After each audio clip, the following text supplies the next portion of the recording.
வாழ்க வளமுடன். Welcome to TNPSC stars channel. Students, இன்னைக்கு உங்களுக்கான வீடியோ 12th ஸ்டாண்டர்ட் தமிழ். இதில் நம்ம அசைன்மெண்ட் கொஸ்டின் செகண்ட் இயல் 2க்கான அசைன்மெண்ட் கொஸ்டின்ஸ் தான் பார்க்க போகிறோம். இயல் 1 ஏற்கனவே நான் உங்களுக்கு கொடுத்தாச்சு, சரிங்களா? ஸோ உங்களுக்கு மேக்ஸ் கொடுத்துருக்கோம் அண்டு இங்கிலீஷ் மீடியம் பொறுத்த வரைக்கும் உங்களுக்கு சயின்ஸும் போட்டாச்சு, சரிங்களா? ஸோ அது பாருங்கள், இயல் 1 பொறுத்த வரைக்கும், அதாவது அசைன்மெண்ட் 1க்கு, சரியா? ஓகே குட்டீஸ், கொஸ்டின்ஸ் பார்க்கலாம் பாருங்கள். அதே மாதிரி தமிழில் பார்த்தீங்க அப்படின்னா உங்களுக்கு 1 மார்க் கொஸ்டின் தான் நான் கொடுத்துருக்கேன். நான் இயல் 4 வரைக்குமே உங்களுக்கு இம்பார்ட்டன்ட் 1 மார்க் கொஸ்டின்ஸ்லாம் கொடுத்துருக்கேன். அது நம்மளோட பிளேலிஸ்ட்டில் போய் பார்த்தீங்கன்னா தெரியும், சரியா?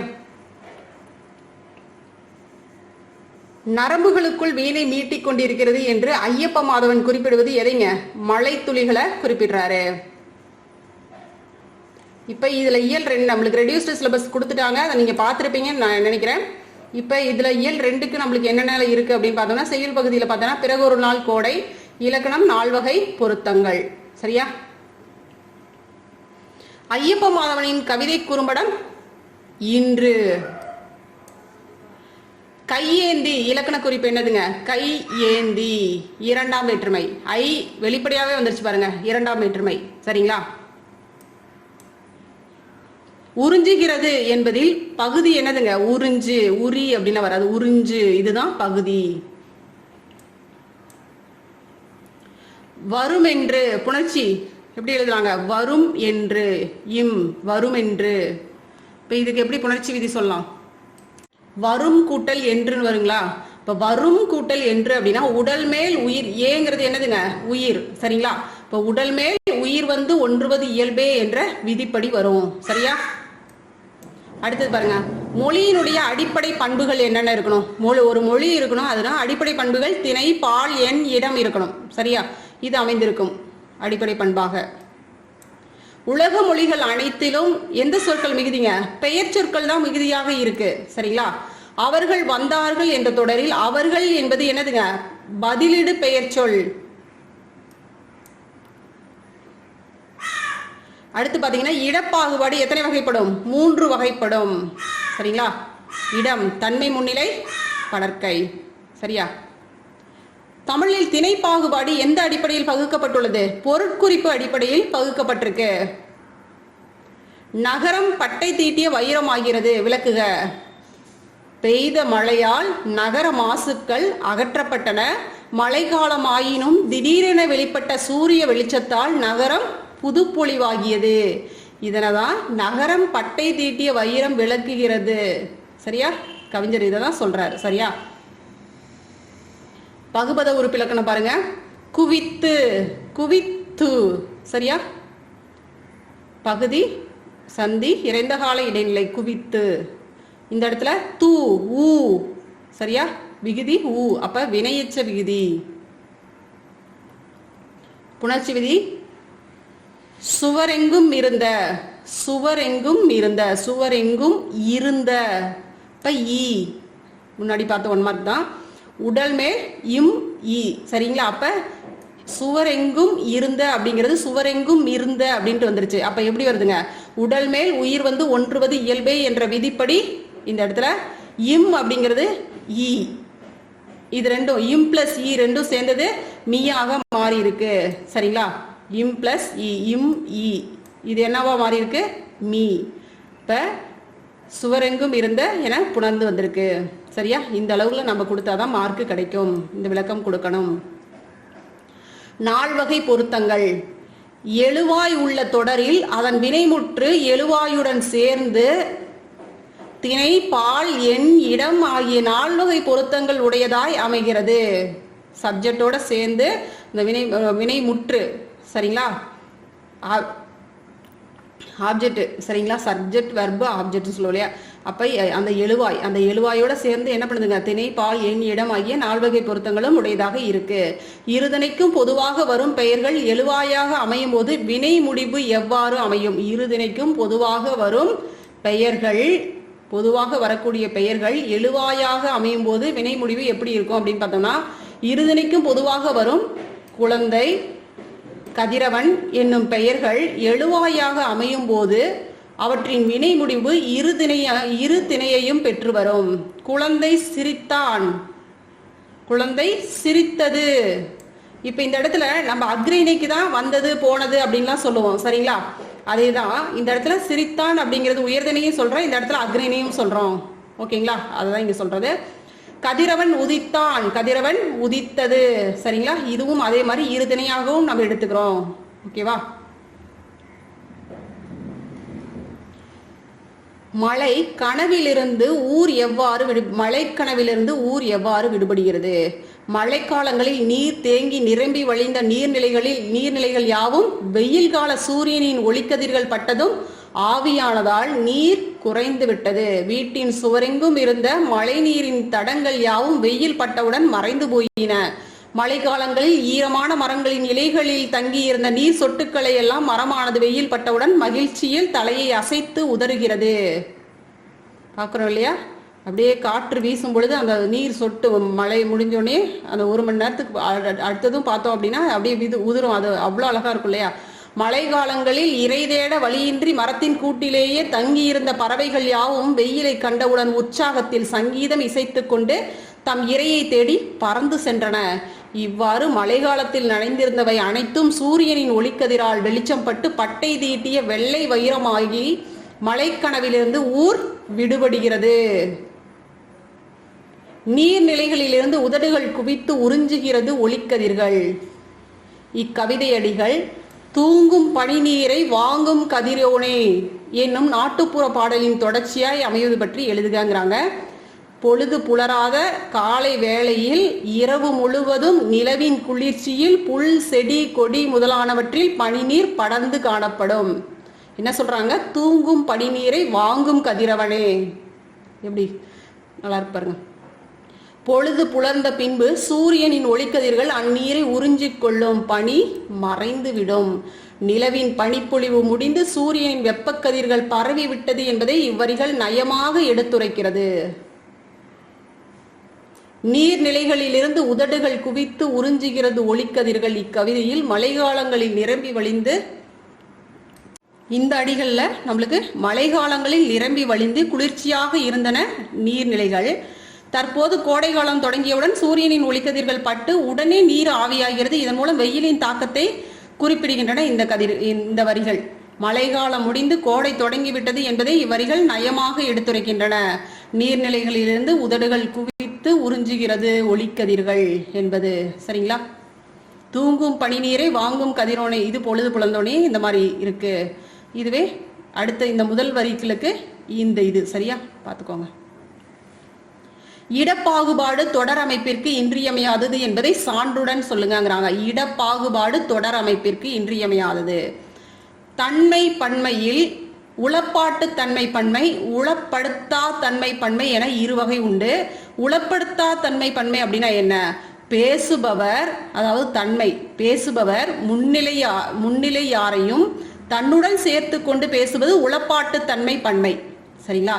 இப்ப பேசுறோம், ஒருத்தர் பேசுறது, நான் பேசுறேன் அப்படின்னா என்னோட சேர்ந்து உங்களையும் நான் சேர்த்து கொண்டு பேசுவது தான் உளப்பாட்டு தன்மை அப்படிங்கிறது சரியா. நான் முயற்சி செய்வோம் அப்படிங்கிறது உங்களோட சேர்ந்து நான் சொல்றேன், அப்ப நான் முயற்சி செய்வோம் அப்படிங்கிறது உளப்பாட்டு தன்மை பன்மை சரியா. இத்தொடரில் நாம் என்பது தன்மையையும் முன்னிலையில் உள்ள அனைவரையுமே குறிக்கக்கூடியது இங்க சரியா. இதுதான் உளப்பாட்டு தன்மை பன்மைன்னு சொல்லுவோம். இதை உளப்படுத்தா தன்மை பன்மை அப்படின்னா என்ன அப்படின்னா, பேசுபவர் முன்னிலையாரை தவிர்த்து தன்மை பன்மையில் பேசுவது உளப்படுத்தா தன்மை பன்மை. நாங்கள் முயற்சி செய்வோம் சரிங்களா. இங்க யாருமே நாங்கள் அப்படின்னா அவ்வளவுதான், இன்னொருத்தர் யாரையும் மற்றவர்கள் யாரையும் இல்லை, ஒரு குரூப் அவ்வளவுதான் சரிங்களா.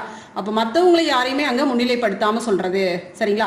அப்ப பேசுபவர் முன்னிலையாரை தவிர்த்து மற்றவர்களை தவிர்த்து தன்மை பன்மையில் பேசுவது உளப்படுத்தா தன்மை பன்மை. ஓகேவா, இங்க பன்மையும் இருக்கு தன்மையும் இருக்கு.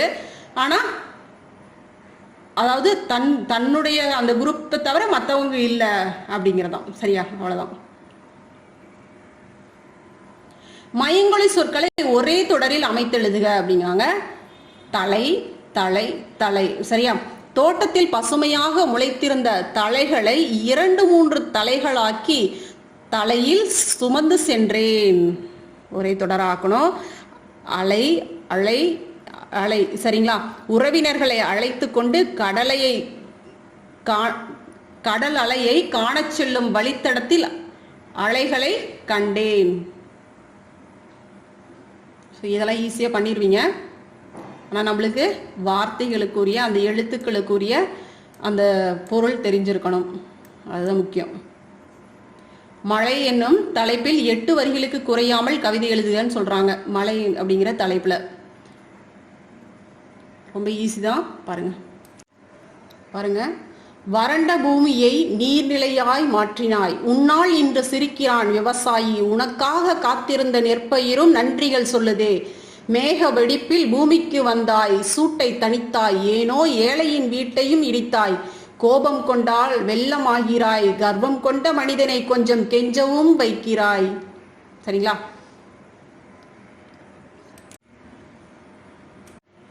இது கூட எழுதிக்கலாம். சரிங்களா? இந்த இடத்துல மழையே அப்படின்னு போட்டு, இலவசமாய் கிடைப்பதனால் உன்னை மதிப்பதில்லை, அலட்சியமாய் இருந்துவிட்டு ஒரு சில மாதங்களிலே உன்னை வேண்டி காத்திருக்கிறார்கள். முத்துக்களாய் இலையின் நுனியில் இருக்கும் நீர்த்துளியை தீண்டுதே என் விரலும் மெதுவாய். மழைக்கு ஒதுங்கும் சனங்கள் நடுவே மயிலாய் மாறுதே என் மனமும் இங்கே ஆடிப்பாட. மழையே அளவாய் அவ்வப்போது பெய்திடு, ஆசையாய் உன்னை பார்க்கும் மக்களை மகிழ வைத்திடு. சரிங்களா? எது வேணாலும் எழுதிக்கோங்க. நம்மளுக்கு கேட்டது 8 லைன் தான். அடுத்து பாருங்க. புயலின் தாக்கத்தினால் குடியிருப்புகளுக்கு அருகில் அறுந்து கிடக்கும் மின் இணைப்புகளை சரி செய்ய கோரி உங்கள் மின்வாரிய பொறியாளருக்கு கடிதம் எழுதுங்கன்னு சொல்றாங்க. சரிங்களா? கடிதம்னா என்ன பண்ணுவோம்? அனுப்புனர் பெறுநர். சரிங்களா? நம்மளுடைய பேரு, நம்மளுடைய அட்ரஸ். அடுத்தது பெறுநர்னா மின்வாரிய உதவி பொறியாளர், மின்வாரிய அலுவலகம், ஒரு ஊர் போட்டு ஒரு டிஸ்ட்ரிக்ட் இது போட்டுறீங்க. என்ன பொருள் என்ன, நம்ம ஃபர்ஸ்ட் நம்மளுடைய கருத்து, அதாவது மெயினா நம்ம எதுக்காக எழுதுறோம் அப்படிங்கிற அந்த பொருள். சரிங்களா? அருந்து கிடக்கும் மின் இணைப்புகளை சரி செய்தல்,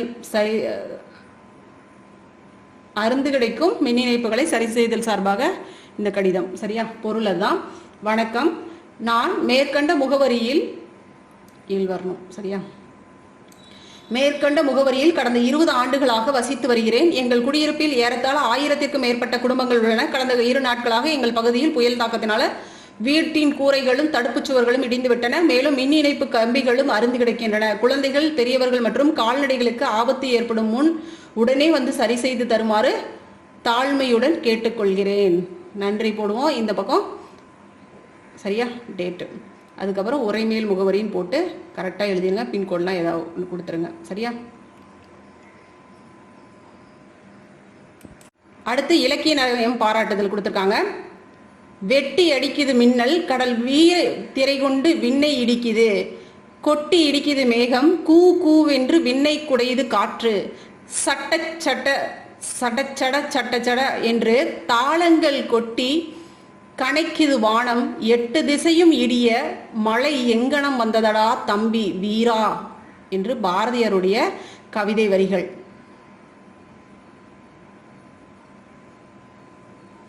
இதுக்கு எப்படி இலக்கிய நயம் பாராட்டுதல் எழுதலாம்? முன்னுரை. தேசிய கவி மகாகவி என்ற புகழ்மொழிக்கு உரியவர் பாரதி. தேசிய கவி மகாகவி என்ற புகழ்மொழிக்கு உரியவர் பாரதி. பாரதி தேசியத்தையும் தெய்வத்தையும் ஒளியையும் ஒரு சேர பாடியுள்ளார். அவர் இயற்கையையும் எழுச்சிமிகு சொற்களால் பாடியுள்ளார். கொட்டும் மலையை பற்றி 8 தமிழ் சொல் நிறைந்த பாடல்களில் உள்ள கருத்து, நயம், அணி போன்ற சிறப்புகளை எடுத்துச் சொல்வதே இந்த இலக்கிய நயம் பாராட்டலின் நோக்கம். பொருளரை. திரண்ட கருத்து. வானத்து மின்னல் வெட்டி அடிப்பதை போல் உள்ளது மழைக்கு அறிகுறியாக கடலில் எழுந்த பேரலைகள் வானத்தை இடிக்குது. மேகமோ கொட்டி இடியை முழக்குகின்றது. காற்று கொம்பு சுற்றி காற்று கூவென விண்ணை குடையுது.